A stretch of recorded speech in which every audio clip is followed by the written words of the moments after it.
Welcome sir, welcome to CPS. Thank you Sridhar గారు. అలాగే CPS channel రూపకర్త Shri Chakrapani గారికి కూడా నమస్కారం. నన్ను ఈ పోస్టల్ డిపార్ట్మెంట్ ఉద్యోగస్తుల వివరాల గురించి ఈ ఛానల్లో పరిచయం చేసినందుకు చక్రపాణి గారికి ధన్యవాదాలు. నా గురించి వివరాల్లోకి వెళ్తే, మాది ప్రకాశం జిల్లా సంతనోతులపాడు మండలం మైనపాడు పంచాయతీ పక్కన ఒక కుగ్రామం జలపాలెం అనే గ్రామం. మాది సాధారణ రైతు కుటుంబ నేపథ్యం. మేము సంతానం మొత్తం ముగ్గురు, మా అక్కయ్య, మా తమ్ముడు, మధ్యలో నేను.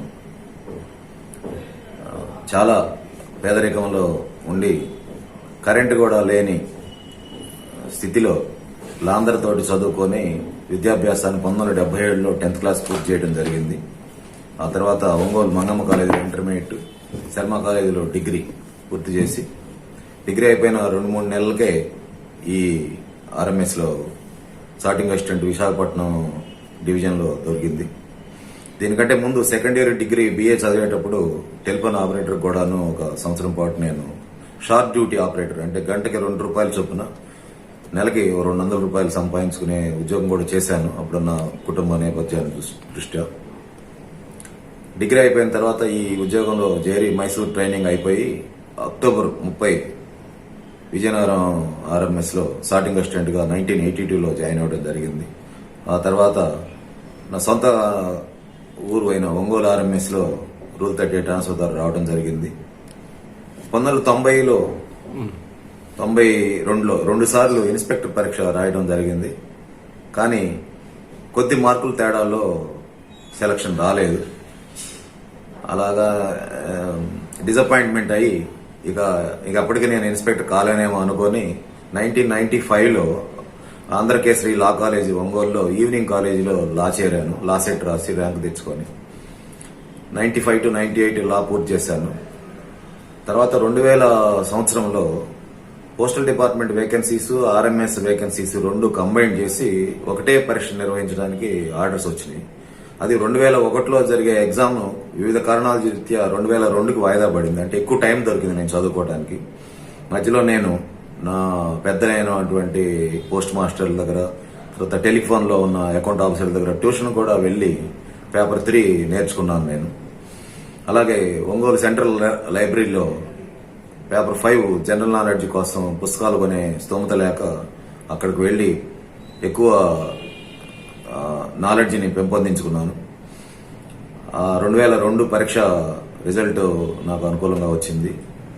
మన కంబైన్డ్ ఏపీ రాష్ట్రంలో 5వ స్థానంలో వచ్చాను. అలాగే ఆల్ ఇండియాలో 18వ ర్యాంక్ వచ్చింది ఇన్స్పెక్టర్గా. ఆ తర్వాత భగవంతుడి దయ వల్ల నన్ను మళ్ళా విశాఖపట్నం, నేను ఎక్కడైతే సార్టింగ్ అసిస్టెంట్ గా క్లర్క్ గా చేశానో అక్కడే ఇన్స్పెక్టర్ గా వెళ్ళడం జరిగింది 2003 మార్చిలో. రమేష్ బాబు గారు, మీరు సార్టింగ్ అసిస్టెంట్ గా ఆర్ఎంఎస్ వి డివిజన్ లో మీ కెరీర్ స్టార్ట్ చేసినారు. తిరిగి ఇన్స్పెక్టర్ గా ఆర్ఎంఎస్ వి డివిజన్ లోనే మీరు ప్రమోషన్ ఆర్డర్ మీద అక్కడే పోస్టింగ్ చేసి అక్కడే వర్క్ చేసినారు. ఈ సందర్భంగా పేరెంట్ డివిజన్ లోనే మీకు పోస్టింగ్ కలిగింది కాబట్టి మీ ఎక్స్పీరియన్స్ ఎలా ఉన్నింది, అప్పుడు ఎలా ఫీల్ అయ్యారు?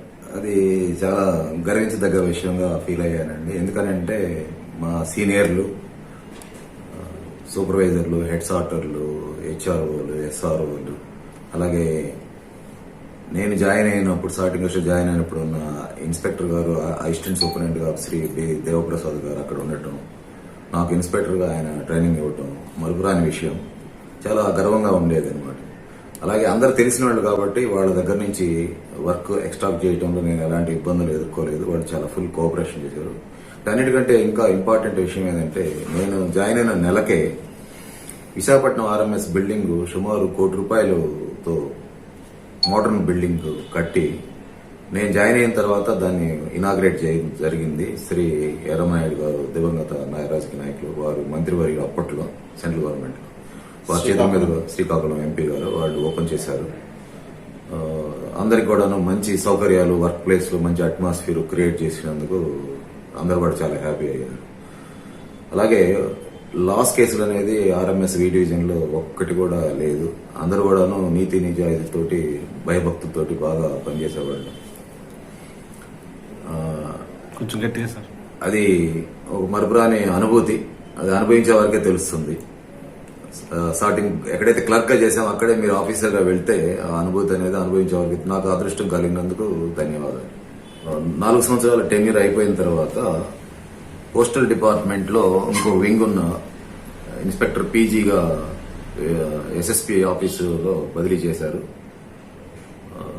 విశాఖపట్నంలో మా చిల్డ్రన్ చదువుకుంటున్నారు. నాకు కూడా విశాఖపట్నంలో ఉండటం అనేది ఒక అదృష్టంగా భావించి అది కూడా బాధ్యతలు నెరవేర్చాను. సుమారుగా 15 కోర్టు కేసులు అయిపో పీజీగా కన్జ్యూమర్ కేసులు అయితేమి సివిల్ కేసులు అయితేమి సక్సెస్ఫుల్ గా డీల్ చేశాము.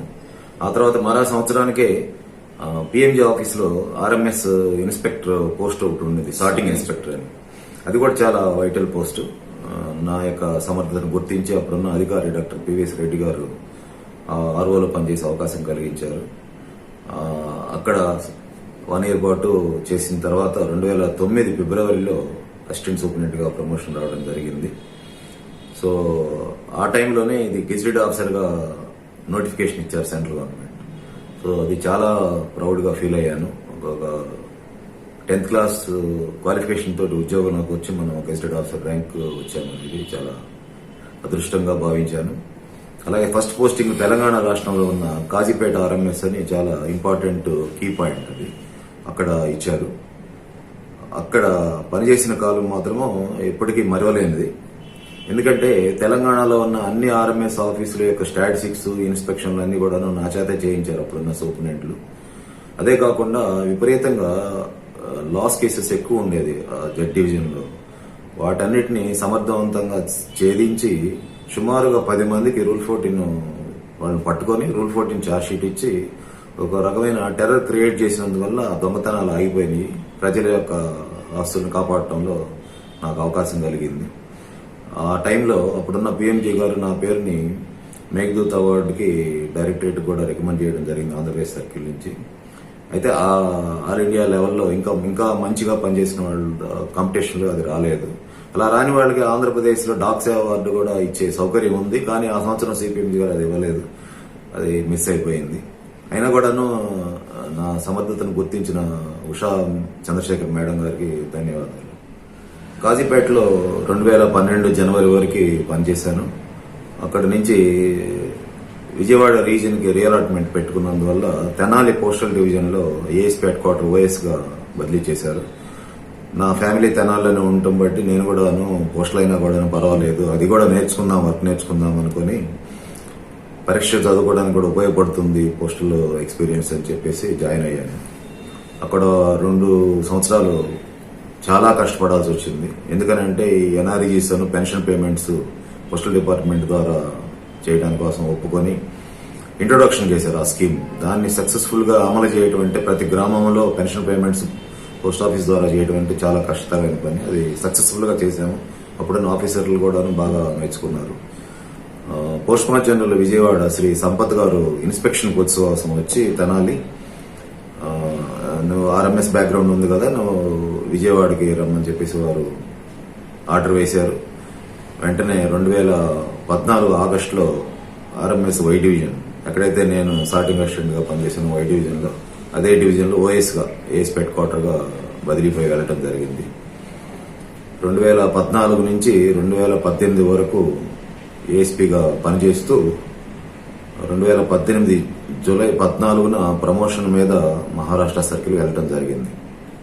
ప్రసారం గారు, మీరు ఏఎస్పీ ఐపీ టెన్యూర్ లో ఉన్నప్పుడు మన సివిల్ సైడ్ ఉండే ఇన్స్పెక్టర్ల మాదిరి కొన్ని ఆర్ఎంఎస్ డివిజన్ రైడ్ చేయడము, పెద్ద పెద్ద ఫ్రాడ్లను మీరు అన్యర్థ చేయడం జరిగిందని తెలుసుకున్నాము. వాటి ఎక్స్పీరియన్స్ ఏమన్నా ఉంటే మాతో షేర్ చేయగలరా? చాలా మరుపురాని ఇన్సిడెంట్స్ ఉన్నాయండి. ఏఎస్పీ హెడ్ క్వార్టర్ విజయవాడలో చేసేటప్పుడు మొట్టమొదటిగా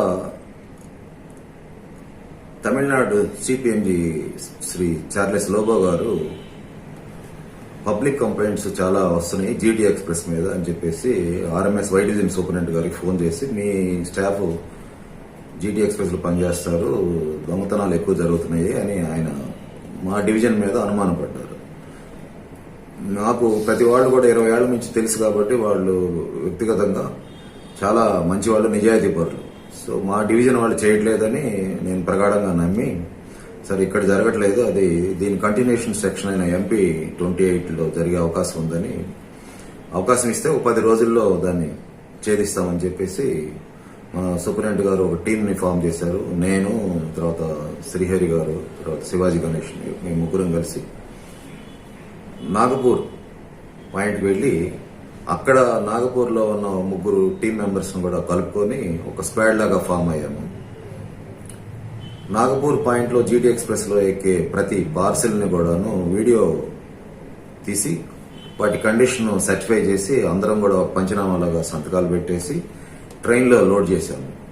లోడ్ చేసిన తర్వాత మేమందరం కూడాను మారువేషాల్లో జనరల్ బోగీలో ప్రయాణం చేశాము వర్ధా వరకు.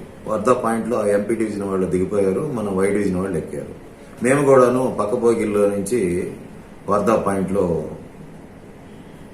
బోగీలో ఎక్కి చంద్రాపూర్ వచ్చే లోపే ఏవైతే మనం వీడియో తీసామో ఆ బ్యాగులు మాత్రమే ఓపెన్ చేసి చూడగా లోపల ఉన్న speed post parcels, insured parcels అన్ని కూడా కట్ చేసి దాంట్లో ఉన్న ఐటమ్స్ అన్ని కూడాను అబ్స్ట్రాక్షన్ గురైనాయని తెలుసుకున్నాం. సరే, మొత్తం బ్యాగ్స్ అన్ని కూడాను చంద్రాపూర్ పాయింట్లో డౌన్లోడ్ చేసేసి మేము కూడాను చంద్రాపూర్లో దిగిపోయి వెంటనే పై అధికారులకి, పిఎంజీ గారికి, అలాగే మహారాష్ట్ర సర్కిల్ ఆఫీస్కి తెలియజేయడం జరిగింది. ఆ మహారాష్ట్ర సర్కిల్ ఆఫీస్ వాళ్ళు నాగపూర్ పిఎంజీ గారిని వార్దా ఎస్పీ గారి ద్వారా పోలీస్ స్టేషన్లో కేసు పెట్టి పోలీసుల్ని ఆ రెస్ట్ హౌస్ మీద రైడ్ చేయించి వాళ్ళు రెస్ట్ హౌస్ లో రైడ్ చేసినప్పుడు కొన్ని వస్తువులు వాళ్ళు సీజ్ చేయడం జరిగింది. మేమేమైతే ఈ బ్యాగుల్లో పోయిన వస్తువులు అవే వస్తువులు వాళ్ళ దగ్గర ఫిజికల్ గా దొరికినాయి. సో కేసు బాగా ప్రూవ్ అయింది. రైల్వే పోలీసు వాళ్ళు ఎంపీ డివిజన్ స్టాఫ్ మీద వాళ్ళు మొత్తం ముగ్గురు మీద కూడా కేసు కట్టారు. 1 ఇయర్ పాటు వాళ్ళకి బెయిల్ కూడా రాలేదు. సో ఇదంతా కూడాను ఎంపీ డివిజన్ వాళ్ళు చేస్తుందే తప్ప వై డివిజన్ వాళ్ళు చేయలేదని మన ఆంధ్రప్రదేశ్ రాష్ట్రానికి చెడ్డ పేరు లేకుండా చేసి ఎన్నో సంవత్సరాల పాటు ఆర్ఎంఎస్ లో దోపిడీ చేస్తున్న ఈ ఎంపీ డివిజన్ స్టాఫ్ ని పట్టించడం వల్ల సుమారుగా రోజుకి ₹1,00,000 విలువైన వస్తువులు కొట్టేస్తున్నారు. అట్లే సంవత్సరం లెక్కేస్తే ₹3,60,00,000 వస్తువులు కొట్టేస్తున్నారు. అది ఓ పెద్ద ఫ్రాడ్ ని వెలుగు తీయడం జరిగింది పై అధికారులు సపోర్ట్ తోటి. ఈ సంఘటన చూసిన తర్వాత ఆయన చార్లెస్ లోబో గారు విజయవాడ ఇన్స్పెక్షన్ కి వచ్చారు. ఒక రోజు వచ్చి మమ్మల్ని అందరిని పిలిచి క్యాష్ అవార్డు సూపరింటెండెంట్ గారికి 2,000, ఏఎస్ఆర్ఎం గారికి ₹1,000 చొప్పున ఒక సర్టిఫికేట్ అండ్ క్యాష్ అవార్డు ఇచ్చారు. నాకు తెలిసి బ్రిటిష్ వాళ్ళ టైంలో ఉండేది ఇది. తర్వాత క్యాష్ అవార్డు ఇచ్చిన సంఘటనలు అంటూ ఏం లేవు, కానీ మాకు అలాగా క్యాష్ అవార్డు తీసుకోవడం చాలా గర్వంగా ఫీల్ అయ్యాను.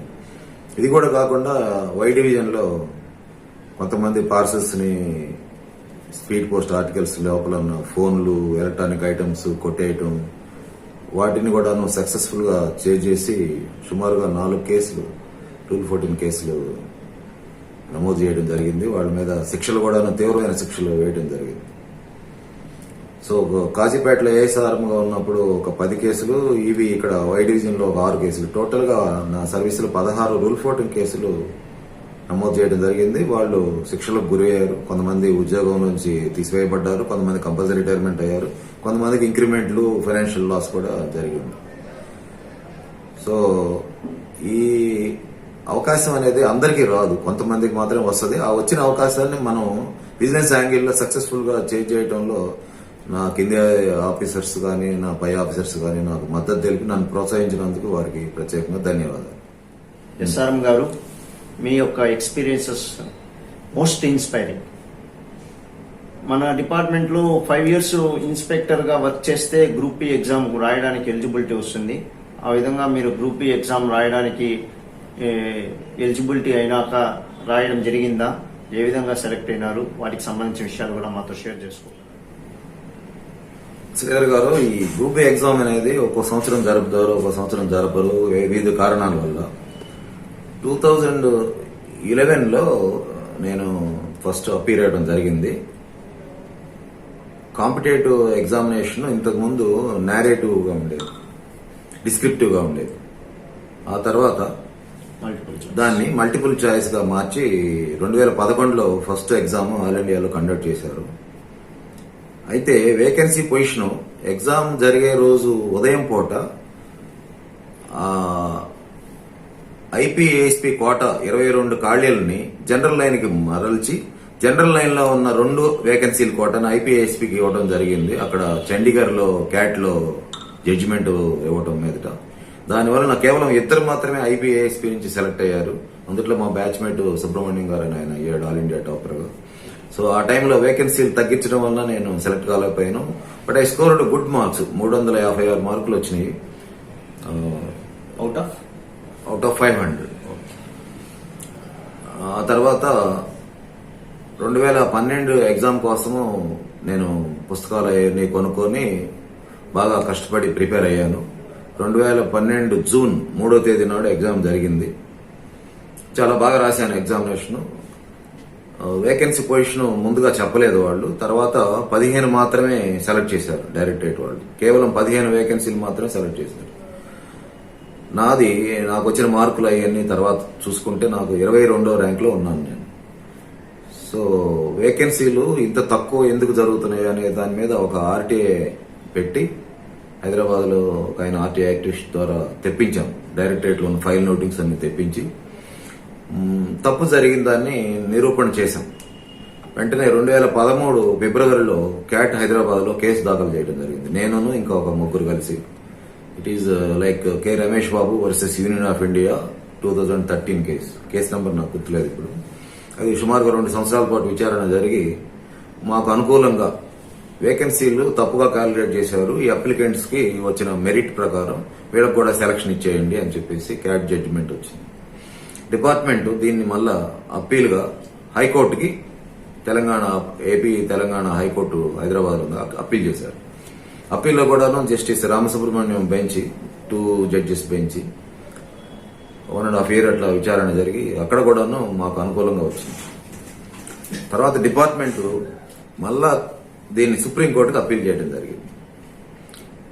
సుప్రీంకోర్టులో 6 నెలల తర్వాత బెంచ్ మీదకి వచ్చింది. యువి లలిత్ అండ్ అరుణ్ గోయల్ ఈ ఇద్దరు జడ్జి బెంచ్ మీదకి వచ్చింది. ఫస్ట్ టైం హియరింగ్ అప్పుడే చెరి 10 minutes వాదనలు విని వెంటనే డిపార్ట్మెంట్ అప్పీల్ ని కొట్టివేయడం జరిగింది, డిస్మిస్ చేశారు. And upheld the judgement given by AP high court. So 2012 నుంచి మాకు సీనియారిటీ కూడా ఇవ్వమని చెప్పేసి supreme court notional seniority, notional promotion, financial కూడాను ఇవ్వమని చెప్పి జడ్జిమెంట్ వచ్చింది. సీనియారిటీ కూడా ఇస్తూ ఆ విధంగా వచ్చింది. సో ఆ జడ్జిమెంట్ బేస్ చేసుకొని method of calculation of vacancies మార్చడం జరిగింది. ఈ లోపు ఆ జడ్జిమెంట్ వచ్చి అమలు జరిగే లోపే మళ్ళా 2016లో 5 సంవత్సరాల వేకెన్సీలన్నీ కలిపి మళ్ళా ఎగ్జామ్ పెట్టారు. ఆ ఎగ్జామినేషన్ లో కూడా నేను అటెంప్ట్ చేయడం జరిగింది. ఎందుకంటే కోర్టు కేసు మనం గెలుస్తామో ఓడిపోతామో నమ్మకం లేదు కాబట్టి మళ్ళా ప్రిపేర్ అయ్యి 2 నెలలు సెలవు పెట్టి మళ్ళా రాశాను. ఈసారి ఆల్ ఇండియాలో 8వ ర్యాంక్ వచ్చింది మనకి. Wow, super sir. నా పేరు ఎదురుగా సెలెక్టెడ్ అగనెస్ట్ 2012 వేకెన్సీ అని చెప్పేసి నా యొక్క సెలక్షన్ ని డ్రాప్ చేసి తర్వాత మెరిట్ ఉన్న వాళ్ళకి ఇవ్వడం జరిగింది. ఈ రివైజ్డ్ క్యాల్కులేషన్ ఆఫ్ వేకెన్సీస్ వల్ల సుమారుగా 80 మంది ఆఫీసర్స్ ఐపీఏఎస్పీలు సూపరింటెండెంట్లుగా సెలెక్ట్ అయ్యడం జరిగింది. 2016లో నోటిఫికేషన్ ఇచ్చింది 142 మంది, కానీ అనౌన్స్మెంట్ చేసింది 215 మంది సుమారు. సో ఈ జడ్జిమెంట్, ఈ K Ramesh Babu versus union of India అనే జడ్జిమెంట్ ల్యాండ్ మార్క్ గా ఉండిపోయి ఎంతో మంది ఆఫీసర్లకి భవిష్యత్తుని ఒక బంగారు పళ్ళెంలో పెట్టినట్టు ఇవ్వడం జరిగింది మేము ఫైట్ చేసినందుకు. అయితే దురదృష్టవశాత్తు ఈ ఎగ్జామినేషన్ సెలక్షన్ లో పాస్ అయిన దానికి ఒక నేరంగా ఆఫీసర్లు భావించి ట్రాన్స్ఫర్ పాలసీని అంతకుముందు ఖాళీ ఉంటే మన రాష్ట్రంలో ఇచ్చేవాళ్ళు కాస్త తప్పనిసరిగా బయట రాష్ట్రంలో 3 సంవత్సరాలు చేయాలని ఒక నిబంధన విధించి నన్ను మహారాష్ట్రకి మిగతా వాళ్ళని దూర ప్రాంతాలకు వేయడం జరిగింది. అప్పుడు చాలా బాధలు పడి ఆ వయసులో అలా ఫ్యామిలీ తీసుకొని మహారాష్ట్రలో గోవా రీజియన్కి వెళ్ళాను. అక్కడ పోస్ట్ మాస్టర్ గా 3 months చేసిన తర్వాత ఆర్ఎంఎస్ సూపరింటెండెంట్ గా ఖాళీ వస్తే నేను అక్కడున్న పిఎంజీ గారిని అడిగి రిక్వెస్ట్ చేస్తే వారు కల్పించారు.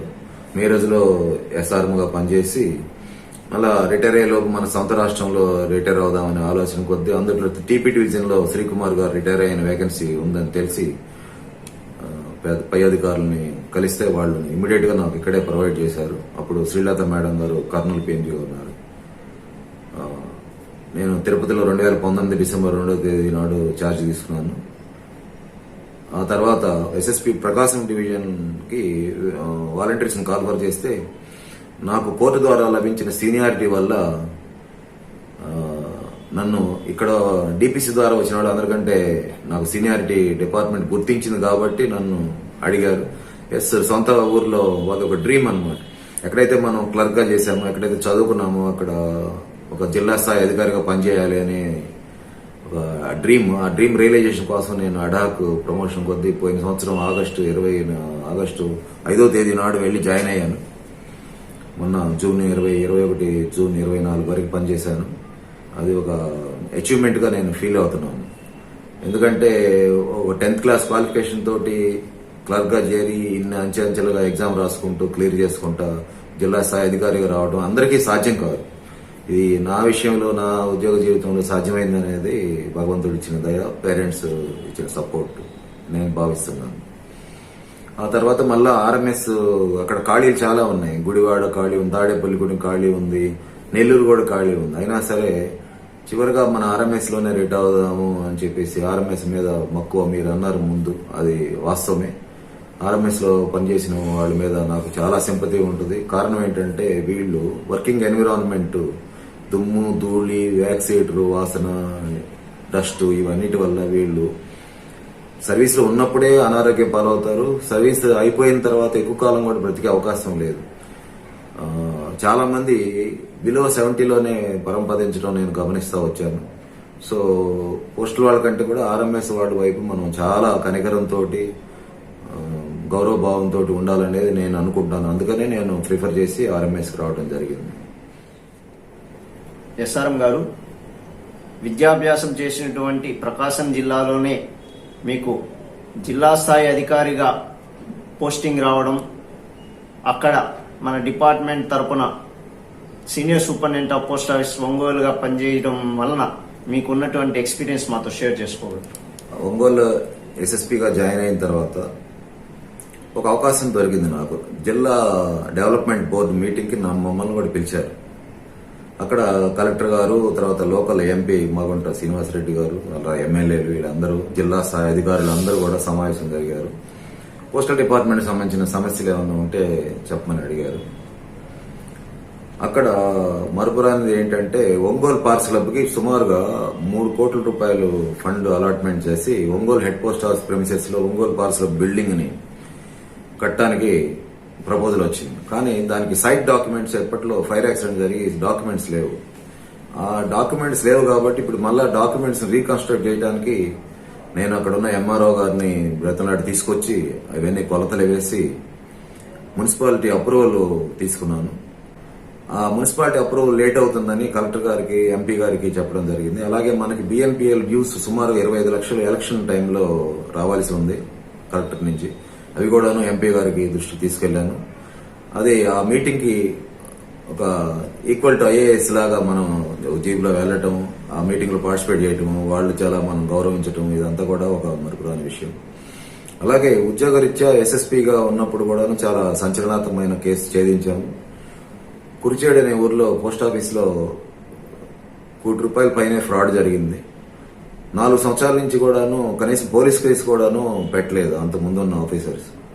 నేను వెళ్లిన తర్వాత ఎవరెవరు నేరం చేశారు అనేది గుర్తించి 2 పోలీస్ కేసులు పెట్టడం జరిగింది. ఒకటి పోస్ట్ ఆఫీస్ లోపల జరిగిన కేసు, రెండోది పోస్ట్ ఆఫీస్ ప్రెమిసెస్ బయట జరిగిన కేసు.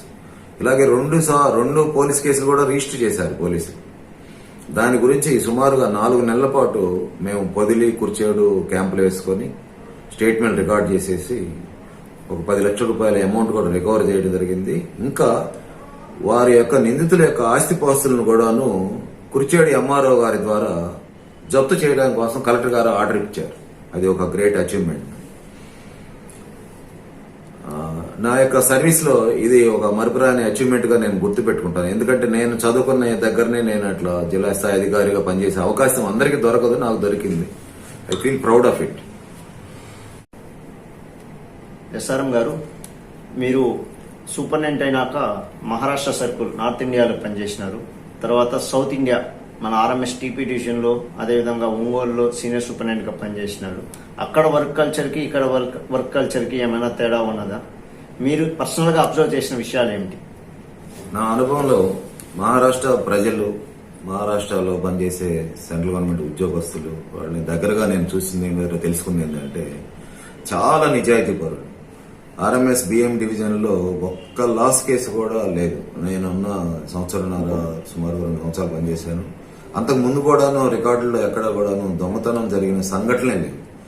నా ఉద్యోగ జీవితంలో జెడ్ డివిజన్లోను, వై డివిజన్లో ఎట్లయితే జరిగినాయో కంప్లీట్ డిఫరెంట్ గా ఉంది కల్చర్ అక్కడ. తర్వాత చట్టం అంటే చాలా భయభక్తులు ఉంటాయి అక్కడ ప్రజలకి. మీరు గమనించే ఉంటారు, వాళ్ళు ఒక టోపీ లాగా పెట్టుకుంటారు, తెల్ల టోపీ, గాంధీ టోపీ. ఇప్పటికి కూడాను గ్రామస్తులు ఆ టోపీలు పెట్టుకొని తిరుగుతుంటారు, ఉద్యోగస్తులు కూడా పెట్టుకుంటారు. అది ఒక శాంతికి చిహ్నం, ఖద్దరు టోపీ పెట్టుకోవడం.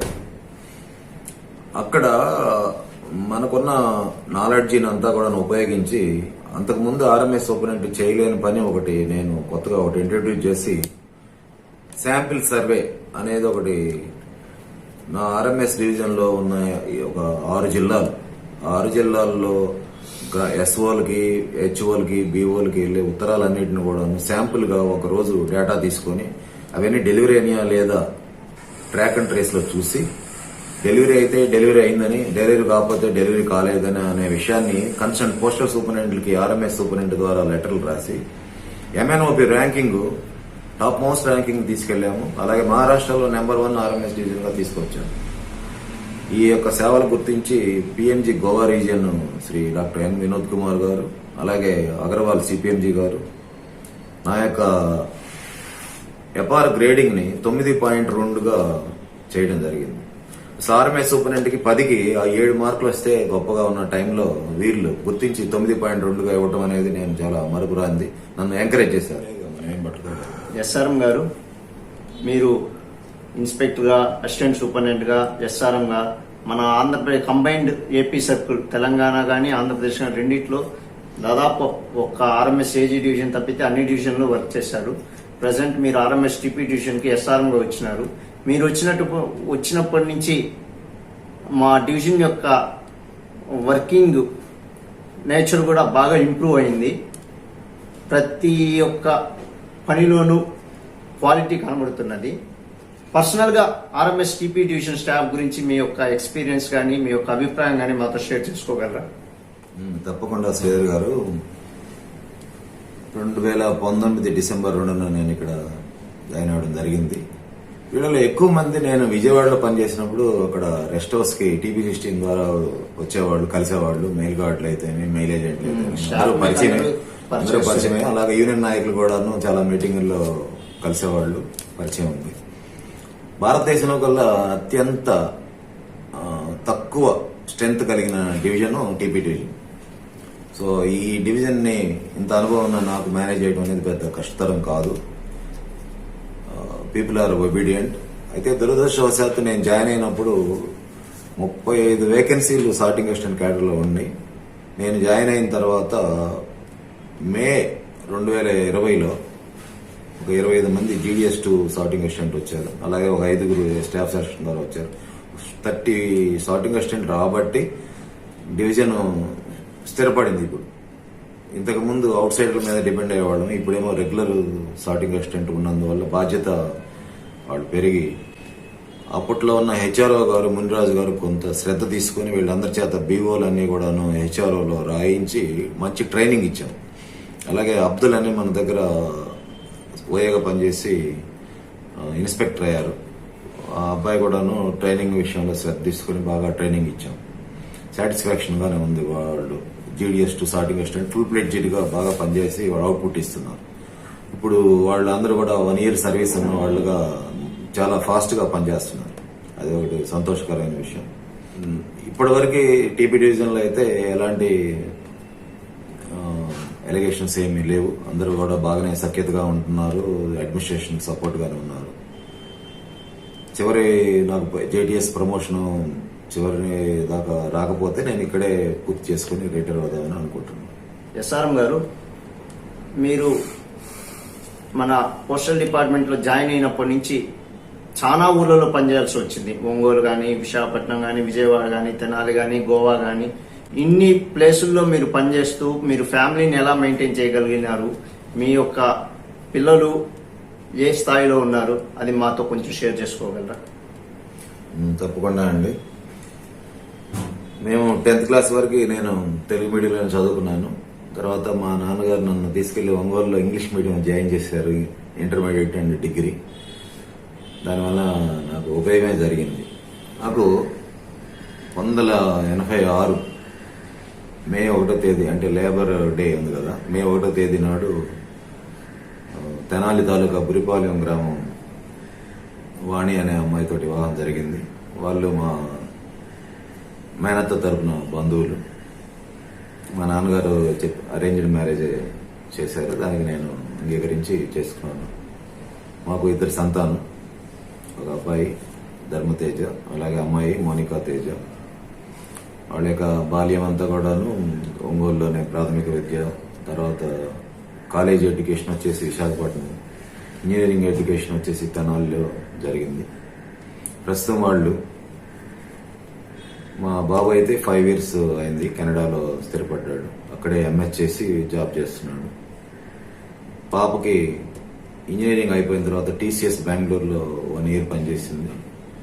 తర్వాత తన యొక్క అన్న చదువుకున్నాడు కాబట్టి నేను కూడా ఎంఎస్ చేయాలని చెప్పేసి ధైర్యం చేసి ఆమె కూడా అమెరికా వెళ్ళి వర్జీనియా యూనివర్సిటీలో ఎంఎస్ చేసింది. ఉద్యోగం చదువు అయిపోయిన వెంటనే H1B వీసా రావటం, అలాగే వాల్మార్ట్ కంపెనీలో హెడ్ క్వార్టర్లో సాఫ్ట్వేర్ ఇంజనీర్గా తనకు జాబ్ రావటం జరిగింది. Both are happily settled. సందర్భంగా వీక్షకులకు నేను చెప్పేది ఏంటంటే, పోస్టల్, ఆర్ఎంఎస్, టెలికామ్, టెలిగ్రాఫ్, ఈ 4 వింగ్స్ కి లో మెరిట్ ద్వారా రిక్రూట్ అయిన వారి యొక్క సంతానం ఆర్థిక స్థితికి సంబంధం లేకుండా చక్కటి ఎడ్యుకేషన్ తీసుకొని వాళ్ళు పేదరికంలో ఉన్నా సరే, తక్కువ జీతస్తులు అయినా సరే, పిల్లల యొక్క బాగోగులు బాగా శ్రద్ధ వహించి క్రమశిక్షణతో పెంచినందువల్ల వారు ఇంజనీరింగ్, మెడిసిన్, అలాగే పెద్ద పెద్ద సైంటిస్టులు గాను, తర్వాత ఐఏఎస్ ఆఫీసర్లు గాను, గ్రూప్ 1 ఆఫీసర్లు గాను, పోలీస్ డిపార్ట్మెంట్లో ఆఫీసర్స్ గాను ఎంతో మంది ఉన్న విషయం నాకు తెలుసు. నేను నా సబార్డినేట్స్ దగ్గర వాళ్ళ పిల్లలు అన్ని కూడా చూశాను. భగవంతుడు ఈ పిఎన్టీలో పనిచేసిన వాళ్ళ యొక్క సంతానానికి ఎక్కువ అదృష్టం కలుగజేస్తాడని నేను నమ్ముతున్నాను. దాని ఉదాహరణ నా పిల్లలే. ఈరోజు వాళ్ళు మేము తీసుకునే జీతం సుమారుగా 95,000 ఉంటుంది. మా పిల్లలు తీసుకునే జీతంలో అది ఏ మూలకేది కూడా పనికిరాదు. అది చాలా సంతోషదాయకమైన విషయం. మీరు ఎవరిని కదిలించినా సరే పిఎన్టీలో పనిచేసే వాళ్ళు స్టాఫ్ని వాళ్ళు ఎక్కడో ఒక స్థలం కొనుక్కొని బాగుపడినట్టు, పిల్లల్ని బాగా చదివించుకొని బాగుపడినట్టు చెప్తారు స్టోరీస్. సో అది ఈ డిపార్ట్మెంట్లో నాకు ఉద్యోగం దొరికినందుకు చాలా గర్విస్తున్నాను. ఈ ఉద్యోగం ఉండడం వల్లే నా పిల్లల్ని ఆ విధంగా నేను అభివృద్ధిలోకి తీసుకురాగలిగానని నేను నమ్ముతున్నాను. ఈ చిల్డ్రన్ గ్రోత్ అద్భుతంగా ఉండడానికి కారణం ఏంటంటే, ఈ పోస్టల్ డిపార్ట్మెంట్ అనేది నాన్ కరప్టివ్ డిపార్ట్మెంట్. నీతి నిజాయితీగా పనిచేసే దాంట్లో ర్యాంకులు కనుక ఇస్తే ఫస్ట్ పోస్టల్ డిపార్ట్మెంట్ నెంబర్ 1 స్థానంలో ఉంటుంది. నిజాయితీగా పనిచేస్తారు స్టాఫ్. అందువల్లనే వాళ్ళ యొక్క పిల్లలు ఎలాంటి ఆటంకాలు లేకుండా చాలా ఉన్నతమైన స్థానాలకి వెళ్తుండటం జరిగింది. సో అలాంటి డిపార్ట్మెంట్లో నేను సాధారణ ఉద్యోగంగా జాయిన్ అయ్యి ఒక జిల్లా స్థాయి ఆఫీసర్గా వచ్చినందుకు గర్విస్తున్నాను. ఎస్ఆర్ఎం గారు, మేడం గారిది బురిపాలెం అని చెప్పారు. మాకు ఆంధ్రప్రదేశ్లో బురిపాలెం అనగానే మాకు గుర్తొచ్చే ఫ్యామిలీ ఘట్టమనేని కృష్ణ, మహేష్ బాబు. మీకు వాళ్ళకు ఏమన్నా పరిచయం ఉన్నదా? మీరేమన్నా బంధువులా? శ్రీధర్ గారు బంధువుల మాట వాస్తవమే. మా ఆవిడ యొక్క ఇంటి పేరు కూడా ఘట్టమనేని. మా మామయ్య గారి పేరు ఘట్టమనేని మురళీకృష్ణ. ఘట్టమనేని కృష్ణ గారు, ఈ మురళీకృష్ణ గారు కూడాను వాళ్ళు కజిన్స్. అదే బురిపాలెం గ్రామ వాస్తవ్యులే. అలాగే మా మేనత్రి, మా నాన్న అక్కని ఆ ఊర్లో ఘట్టమనేని వాళ్ళకే ఇచ్చాము. ఇది ఎప్పటి నుంచో బంధుత్వం ఉంది, కొన్ని తరాల నుంచి. అది కంటిన్యూ అయింది. చివరిగా మన ఆర్ఎంఎస్ టీపీ డివిజన్ స్టాఫ్ కి అదేవిధంగా మన సార్టింగ్ అసిస్టెంట్స్ ఆఫ్ ఆర్ఎంఎస్ కి మీరు ఇచ్చే సజెషన్స్ ఏమన్నా ఉంటే తెలియచేయగలరు. ఈ అనుభవంతో నేను చెప్పేది ఏంటంటే, తపాలా శాఖ అనేది మన తల్లి లాంటి. ఆ తల్లిని ఎలాగైతే మనం గౌరవిస్తామో అలాగే ఈ డిపార్ట్మెంట్ని ప్రతి ఉద్యోగి కూడా గౌరవించి తమ యొక్క విధులని సక్రమంగా నెరవేర్చి డిపార్ట్మెంట్ పురోగభివృద్ధికి పాటుపడాలని చెప్పేసి ఆశిస్తాను. నేను క్రమశిక్షణ కావాలి ప్రతి వాళ్ళకి, అలాగే ప్రజల సేవ చేసి అవుట్పుట్ బాగా ఇచ్చి ఎలాంటి అవకతవకలో పాల్పడకుండా నీతి నిజాయితీగా పనిచేస్తూ మంచి పేరు తీసుకురావాలని చెప్పేసి నేను కోరుకుంటున్నాను. అలాగే కొత్తగా వచ్చిన పిల్లలకి డిపార్ట్మెంటల్ ఎగ్జామ్స్ రాసి ఇన్స్పెక్టర్ గాను అలాగే అకౌంట్ ఆఫీసర్ గాను వెళ్ళే అవకాశం ఉంది. అలాగే త్వరలో ఎల్ఐజీ కూడాను ఎగ్జామ్ జరగబోయే అవకాశం ఉందని తెలిసింది. ఈ కొత్తగా వచ్చే వాళ్ళ కోసం కొంతమంది యూనియన్ లీడర్స్ వాళ్ళకి ట్రైనింగ్ క్లాసులు కండక్ట్ చేసి ప్రోగ్రెసివ్గా వెళ్ళేలాగా 5 సంవత్సరాలు అయిపోయిన వెంటనే ఎగ్జామ్కి ఎలిజిబిలిటీ వస్తుంది. I'm very glad that RMS TP division నుంచి సతీష్ అండ్ అబ్దుల్ అనే ఇద్దరు ఇన్స్పెక్టర్ అయ్యారు. వై డివిజన్ నుంచి ఒక్కరు కూడా అవ్వలేదు. సో ఆ విధంగా చూస్తే టీపీ డివిజన్ వాళ్ళు చాలా అభివృద్ధి సాధించినట్టే. అలాగే ప్రతి సంవత్సరం వచ్చే ఇన్స్పెక్టర్ దాంట్లో కనీసం ఒకరన్నా ఆర్ఎంఎస్ టీపీ డివిజన్ ఉండాలని చెప్పేసి మనస్ఫూర్తిగా కోరుకుంటున్నాను. మీలాంటి సీనియర్లు అందరూ కూడాను ఇక్కడ ట్రైనింగ్ క్లాసులు కండక్ట్ చేసి ఎక్కువ మంది ఆఫీసర్లుగా ఈ డివిజన్ నుంచి అవ్వాలని చెప్పేసి కోరుకుంటున్నాను. ఎస్ఆర్ఎం గారు, మీ యొక్క అమూల్యమైన సమయమును కేటాయించి మీ యొక్క ఎక్స్పీరియన్సెస్ మాతో షేర్ చేసుకుని మమ్మల్ని అంతా ఇన్స్పైర్ చేసినందుకు మా సిపిఎస్ ఇన్ఫో ఛానల్ తరఫున మీకు ధన్యవాదాలు తెలుపుతున్నాం. Thank you very much. మీకు అలాగే ఈ ప్రోగ్రాం నిర్వాహకులు శ్రీ చక్రపాణి గారికి ప్రత్యేకమైన ధన్యవాదాలు. ఇలాంటి కార్యక్రమాలను ఇంకా ఎక్కువ మందితో చేసి వీక్షకులకు అందరికీ కూడాను ఎడ్యుకేటివ్ గా ఉండేలాగా చేయాలని చెప్పేసి మనస్ఫూర్తిగా కోరుకుంటూ మీరు విజయవంతం కావాలని చెప్పేసి ఆశిస్తున్నాను. Thank you very much. ధన్యవాదాలు.